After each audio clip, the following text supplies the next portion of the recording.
Hai hai hai, balik lagi di podcast Bisik Bincang Asik. Nah, tempat kita ngobrol santai teman-teman, tapi isinya jelas daging semua. Nah, tema kita kali ini pas banget, deket banget sama anak kuliahan. Apalagi yang punya mimpi menjadi pengusaha muda atau bos muda. Siapa sih yang nggak mau jadi pengusaha muda, bos muda? Pastinya mau ya teman-teman. Aku juga mau nih.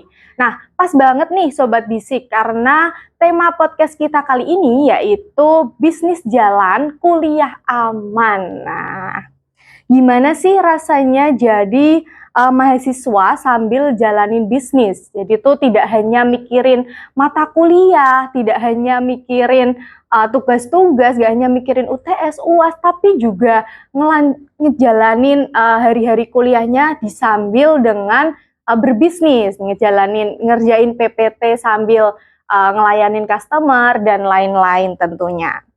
Nah, langsung saja kita dengerin kisah dari narasumber kita kali ini, yaitu mahasiswa sekaligus pelaku usaha yang bisa dibilang bermental CEO. Beri tepuk tangan semuanya.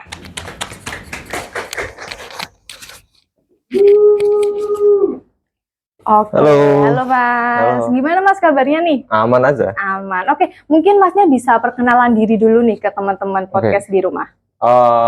Halo teman-teman, nama aku Alifan. Aku mahasiswa komunikasi angkatan 21 ya. Jadi sudah mulai skripsian.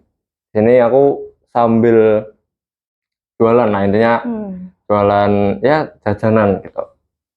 Sekarang sebutannya ya cuma skripsian sama jualan aja. Jualannya namanya apa nih kalau boleh tahu Mas? Jualannya namanya The Crookie, THE.Crookie, CROOKIE gitu. Nah, nanti itu bisa dicek di Instagram. Teman-teman nanti bisa ngeramein usahanya Mas Ivan ya. Boleh. Oke, nah kita pengen tahu nih Mas, titik awal dari Mas Ivan ini memulai bisnis tuh dari mana Mas? Apakah saat kuliah atau mungkin sebelum kuliah Mas Ivan udah mulai berbisnis nih? Sebenarnya kalau The Crookie sendiri, ini tuh awalnya pas kuliah. Pas kuliah. Jadi akhir tahun kemarin ya berarti September ya akhir tahun lah intinya. Jadi baru ya Mas? Baru. Kalau dari awalnya banget terhitungnya baru. Gitu. Kira-kira udah berapa tahun Mas bisnisnya? Sebenarnya ini berapa? Belum tahun sih. Belum bulan, tahun ya, berarti masih bulan umurnya. November, Desember, Januari, Februari, Maret, April, Mei, Juni, Juli. 9 bulan. Okay. Sampai sejauh ini sih masih aman. Laris. Alhamdulillah. Oke. Terus kenapa sih Mas Ivan ini bisa kepikiran untuk membuat bisnis ini dan juga namanya ini The Crookie tadi ya? Emang awalnya dari kebutuhan Mas Ivan atau Mas Ivan tuh melihat tren-tren yang ada di medsos atau tren-tren yang ada di sekitaran Mas Ivan itu? Sebenarnya kalau misal bicara awal itu gimana? Menurutku sendiri ini menarik karena awalnya itu saya kan di sini bareng ya sama partner berdua. Jadi saya nyobain makanan yang dibuat sama partner saya. Awalnya coba-coba. Jadi kok enak. Bercanda. Jadi awalnya beliau nih masak. Sebenarnya nggak masak sih, ngepik cookies. Habis itu tak cobain loh. Ini sebenarnya kalaupun dijual orang-orang pun juga tetap masih doyan gitu loh. Ya oke lah, aku bantu buat orang-orang lain tuh bisa ikut ngerasain apa yang dimasak sama partnerku ini. Terus ternyata aku kan start untuk istilahnya ngejual produk ini di kampus ya, karena pada saat itu masih aktif tau kuliah, masih ada kelas dan lain-lain itu masih aktif. Nah, aku tawarin ke teman-teman, Mas, aku ada ini, mau nggak? Terus ternyata market nyambut oke. Terus akhirnya ya udah sampai sekarang berkembang sampai sekarang lah kayak gitu. Jadi awalnya ini aku ngebantu supaya teman-teman bisa ngerasain juga. Terus Mas Ivan tertarik itu buat buka sendiri itu. Terus akhirnya kayak ini kalau dibuat proper oke juga gitu loh maksudku. Terus akhirnya ya kita coba aja gitu. Ladang rezekinya di sana. Betul. Ini mungkin pertanyaan sejuta umat, sejuta negara, berbangsa, bahkan di dunia ya Mas ya. modal awalnya Mas Ivan membuat bisnis itu dari mana, Mas? Apa Mas Ivan tuh nabung-nabung atau mungkin menyisihkan dari uang kuliah atau mungkin Mas Ivan nih hanya modal nekat doang nih? Nah, itu yang susah tuh, Mas. Oke. Sebenarnya kalau di The Crookie sendiri ya, ini awalnya kalau bisa dikatakan modal kan sebenarnya banyak hal ya. Maksudnya dari materi itu dalam artian bentuk uang atau nanti peralatan dan lain-lain dan mental juga ya, Mas. Itu betul juga. Tapi kalau kita bicara tentang modal yang uang, itu dari kami sendiri, ya dari kerjaan-kerjaan yang lain. Maksudnya kayak misal ada, kan kuliah kami nggak cuman kuliah atau maksudnya nyambi juga. Nah itu akumulasi dari itu semua kami coba buat masukin di The Crookie ini. Tapi kalau misal peralatan dan juga bahan-bahan mungkin, nggak bahan deh. Peralatan mungkin beberapa hal besar-besar contoh kayak oven, mixer. Nah, itu ada di rumah si partner saya ini. Jadi orang tuanya yang punya, oke lah kita pakai dulu. Awalnya startnya dari situ. Berarti dari ini yang modal material itu Mas Ivan dari uang-uang kerja itu. Kalau yang buat peralatan besar tuh mungkin bisa pinjam dulu. Awalnya gitu. Keren sekali. Nah, ini Mas, yang paling penting buat tips kita juga ya sebagai mahasiswa. Tentunya ngejalanin bisnis tuh sambil kuliah berat banget ya, Mas. Apalagi kuliah aja udah berat ya. Kuliah itu kadang udah bikin stres, apalagi disambi dengan ngejalanin bisnis. Nah, gimana sih Mas Ivan pribadi itu bisa nge-manage waktu antara kuliah dan juga bisnis Mas Ivan yang lagi padat atau lagi rame gitu, Mas? Sebenarnya kalau misal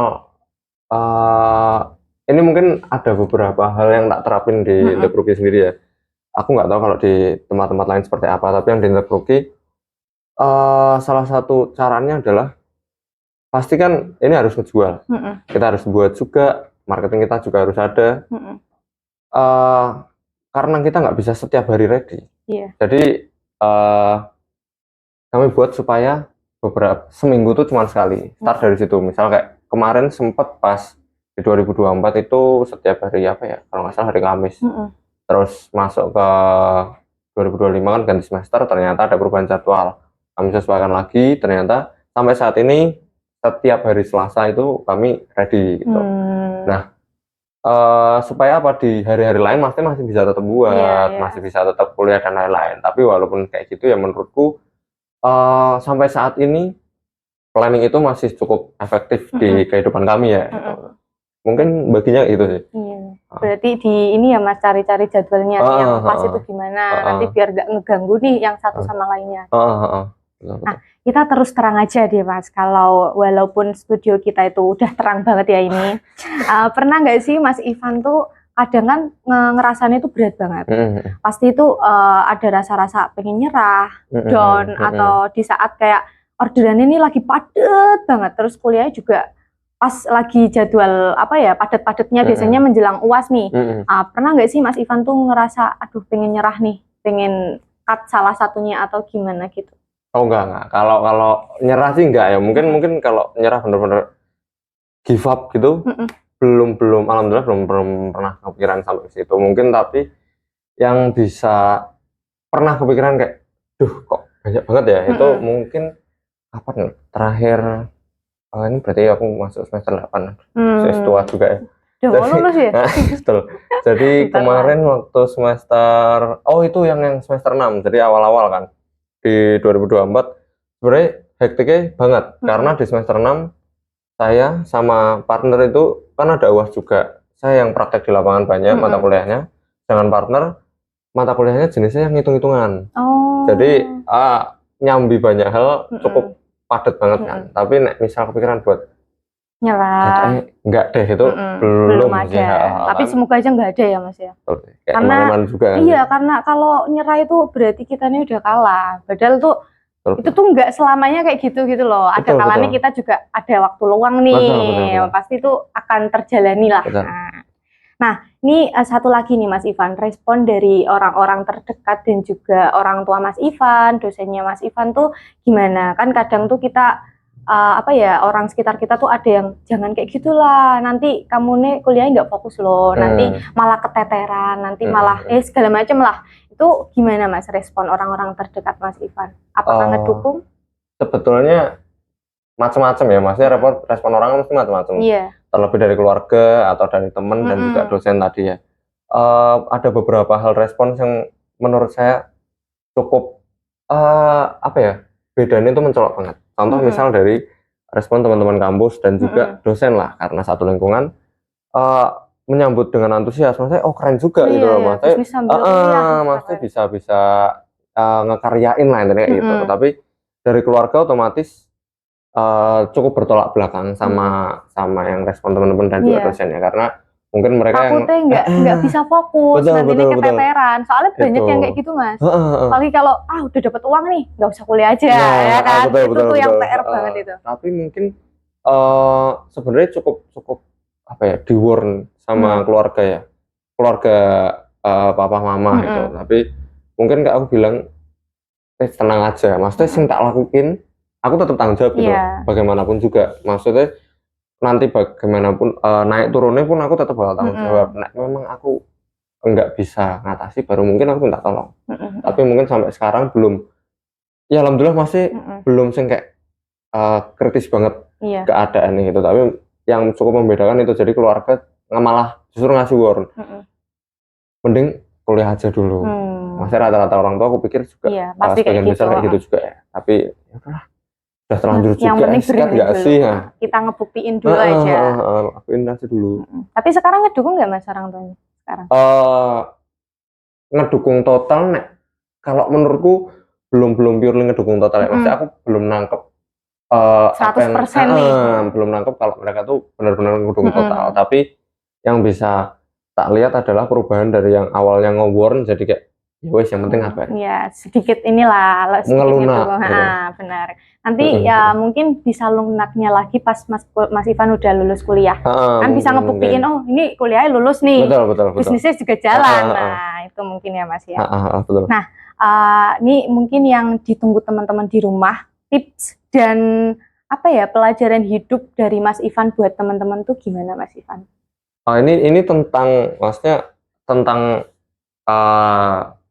kalau kuliah sambil ngelakuin sesuatu atau apapun. Ya, apapun mungkin bisa buat kuliah atau buat bisnis, memulai bisnis, berani atau gimana gitu Mas. Sebenarnya kalau misal pun kalian ngelihat, sebenarnya ada beberapa hal ya. Intinya jangan cepat puas lah sama yang dicapai. Itu pertama. Yang kedua, kalaupun sudah memilih jalan, maksudnya oke lah aku bakal kayak gini, dilakuin, ya jangan istilahnya bahasa orang Semarang, enggak tahu ya Semarang enggak. Semarang juga. Tapi jangan ngeper lah. Intinya kalau misal barusan terjun di sesuatu kolam lah istilahnya, kan mesti bakal aja basah semua gitu. Maksudnya, jangan cuma apa ya istilahnya kayak gitu loh. Maksudnya jangan kayak setengah-setengah. Misal pun kan nanti ngelihat sesuatu hal sing kayak ternyata ada orang sing ini ada sing gede banget. Ya udah nggak sih, maksudnya kayak emang pengaruh ya, maksudnya mungkin pengaruh, tapi maksudnya ya shoot your shot aja, maksudnya apapun halnya. Jangan ngelihat apa ya prestasi kita dari orang lain. Betul. Itu yang biasanya apa ya, bikin ngedon. Mental kita yang kena. Maksudnya ya udah shoot your shot aja, apapun. Jalannya kita tuh beda-beda sama orang lain. Tuh. Itu yang itu paling penting teman-teman. Jangan samakan jalan kita sama jalannya orang lain. Karena itu kadang tuh ada yang mulus banget, ada yang kadang tuh ada polisi tidurnya, atau kadang ada gerunjalan-gerunjalannya. Jadi terus ke depan aja. Nah, nih Mas Ivan tuh apa ya, hal apa yang paling berharga Mas Ivan saat ngejalanin bisnis sambil kuliah? Mungkin yang Mas Ivan nggak dapetin di kuliah nih, tapi Mas Ivan bisa ngedapetin dari bisnis yang Mas Ivan jalanin. Sebenarnya ini cukup personal ya, maksudnya aku sampaikan yang personal dulu karena for your information, maksudnya aku ini tipe orang sing kalau dulu ngitung itu sama angka tuh aku nggak akrab. Nah, misal nanti ngeliat pembukuan per angka-angkaan pusing, baru lihat kayak aduh nggak mau maksudnya nggak bisa ngitung juga gitu. Jadi mungkin yang tak dapetin adalah kalaupun di kehidupan kita mikir bahwa nantilah ngitung nggak terlalu penting, nggak terlalu ini, menurutku itu penting parah sih menurutku. Semua aspek kehidupan ini butuh juga yang namanya kita tetap bisa ngitung gitu. Itu yang kalau personal sih aku baru kebukanya ini aku harus belajar kelihatannya Jadi kita nggak suka nih, nggak mau gitu. Soalnya itu bakalan di suatu hari itu bakal kita membutuhkan itu ya. Hitung-hitungan tuh. Iya, karena membuat keuangan juga pakai hitung-hitungan. Padahal keuangan itu di kehidupan sehari-hari kita ya pasti ada uang, ya kan Mas? Itu sih mungkin. Betul.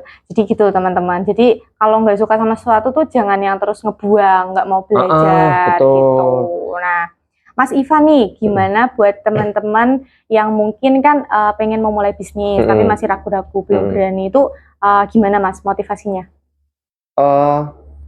Menurut aku sendiri, kalaupun kita ngelihat mau start bisnis ya, entah apapun kondisinya, yang pertama dilakukan adalah tahu dulu posisinya tuh di mana.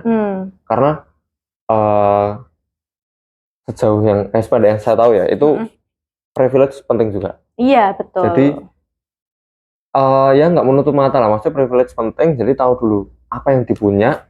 Terus kita ngembangin nih apa nih dari yang udah kita punya. Betul. Gitu. Jangan mengada-ngadakan yang belum ada. Nah, itu susah. Itu susah banget. Betul. Tuh, jadi lihat dulu maksudnya kita tuh punya apa gitu. Mungkin aku sama temanku beda, maksudnya temanku langsung diturunin satu toko. Nah, ya nggak masalah. Mungkin itu, ya nggak masalah. Mungkin mereka nggak bisa nge-approach konsumen, mereka nggak bisa ngitung dengan maksudnya lihat aja dulu, maksudnya kita punya apa. Kalaupun memang ngerasa, aduh kita nggak punya apa-apa, ya belajar, ya ampun. Sekarang udah canggih, di mana-mana ada, otodidak lah. Betul, semua menurutku sebagian besar informasi, aksesibilitasnya cukup tinggi ya sekarang. Jadi seharusnya kok bisa nyari di internet itu tahu gitu loh, bisa gitu kan. Mencari peluang, mencari strategi. Nah, Mas Ivan pada saat menjalani awal-awal bisnisnya itu pernah nggak sih Mas melakukan kesalahan pas awal-awal bisnis dan mungkin nanti bisa menjadi pelajaran teman-teman yang mau mulai berbisnis nih Mas di rumah? Oke. Kesalahan sih aku nggak tahu ini tergolong kesalahan apa enggak, tapi yang menurutku cukup disayangkan adalah di Kruki ini awalnya karena berawal dari aku yang belum pernah atau tidak oke dengan hitung-hitungan, itu otomatis mesti ada tahap denialnya dulu dong, seperti yang tadi tak ceritain. Maksudnya nggak usah lah, aku lempar handover ke orang lain. Nggak usah aku handle yang lain, entah desain atau marketing dan lain-lain. Aku handover ke orang lain. Ternyata setelah aku pikir-pikir, ini nggak bisa deh kalau di handover, karena krusial juga gitu, maksudnya tentang hitung-hitungan, pembukuan dan lain-lain untuk tahu net income dan juga gross dan lain-lain, itu benar-benar owner atau pelaku bisnis itu harus tahu. Supaya efektif juga kan, nanti kita bisa ambil untung. Nah, menurutku jangan, misal gini, kalian nggak tahu, jangan di handover ke orang lain, maksudnya tahu dulu diri sendiri. Ini tuh krusial nggak sih gitu. Karena intinya ini kemarin aku dapat kata-kata bagus dari hari ini. Enggak sih. Tapi maksudku kayak ini bagus untuk kita terapin. Jadi ya lupa. Enggak bercanda. Panik ya, lupa gimana? Enggak. Maksudnya intinya kalau kita sebagai pelaku usaha, apapun yang dilihat itu tuh nggak semua dilakuin oleh satu orang. Contoh aku punya Kruki nih, nggak marketing, desain, semuanya tuh nggak satu orang yang pegang. Jadi kalau burn out, rasa full, ya bukan berhenti, tapi handover ke orang lain yang memang serasa ini nggak terlalu krusial gitu loh. Jadi misalnya kayak uang tadi ya tak take over sendiri, tapi misal marketing, sales itu mungkin bisa tak lempar ke orang lain. Berarti kita tahu dulu nih yang mana yang paling penting dulu. Betul. Jadi buat diri kita sendiri dulu. Yang sekiranya masih bisa di orang lain, lempar aja.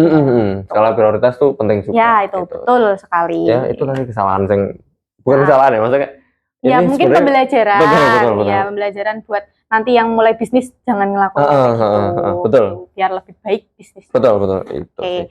Nggak kerasa nih Mas, kita udah mulai berada di penghujung obrolan. Nah, buat Mas Ivan nih mungkin ada niatan nggak bisnis ini bakal Mas Ivan lanjutin sampai lulus atau bahkan Mas Ivan bakalan jadi full time kerja? Kalau aku sendiri sebenarnya dalam sih. Enggak bercanda. Maksudnya kalau misal menurutku sendiri ya, ini sebenarnya kan hidup yang tak jalani sekarang itu cerita. Jadi nantinya mau bagaimana menurutku kita pasrah. Bukan pasrah juga sih, maksudnya kayak misal minimal tuh punya aiming yang jelas. Misal contoh Mbak mau jadi presiden. Amin ya Allah, amin. Gak masalah. Poin akhirnya adalah jadi presiden. Tapi kan sampai sana kita kan nggak tahu perlu latihan apa dulu atau dapat apa dulu. Mungkin yang aku nilai sekarang, tak lihat sekarang adalah ini salah satu anak tangga untuk mencapai tujuanku. Jadi menurutku sepertinya bakal tak terusin sampai nanti disuruh untuk kelihatannya kamu kerja deh sama mama. Ya sama orang terdekat lah, nggak apa-apa mama. Karena menurutku ini masih menarik sih. Jadi let's give it a shot lagi di banyak hal. Berarti itu kita ngejalanin apa aja yang ada di depan kita dulu, kita usahain dulu, nanti buat jalannya apa-apa gimana, ya udah itu memang aja. Udah jalannya kita. Betul. Oke. Dan terakhir nih Mas Ivan, kalau boleh tahu, ada nggak sih Mas target khusus buat bisnis Mas Ivan pada tahun ini? Apa mungkin nanti bisa ekspor di luar negeri, atau mungkin nanti menguasai beberapa cabang, ya kan siapa tahu Mas ya. Siapa tahu kan kita tuh harus berharap setinggi-tingginya. Betul. Jadi kalau jatuh nanti katanya masih di awan. Betul. Ini satu kubu ya kita. Iya. Nanti berarti sefrekuensi Mas. Kacau frekuensi gini. Calon pengusaha juga. Amin. Mungkin kalau infoloker, mungkin nanti Mas Ivan bisa infoloker nih, betul. Boleh. Kalau untuk Ruki sendiri ya, tahun ini targetnya sih kita ada di Semarang itu ada di beberapa sudut Semarang. Contoh yang ujung-ujung, syukur bisa yang di tengah. Yang penting tahun ini itu dulu. Maksudnya orang-orang bisa akses Ruki dari Semarang dan sekitarnya. Berarti di Semarang dulu. Ya mungkin nggak Semarang lah, Jawa Tengah. Semarang kecil banget. Nanti Indonesia luar negeri, wah keren. Jepang. Amin, Korea. Nanti jadi pengusaha sukses kayak Raya. Amin. Oke. Tuh teman-teman, jadi kita mendapatkan beberapa tips and pelajaran dari Mas Ivan, kemudian dapat motivasi juga. Jangan takut untuk berbisnis, ya kan Mas? Jangan takut kalau mau memulai sesuatu tuh jangan setengah-setengah. Tapi langsung cebur aja. Yang penting yakin dulu.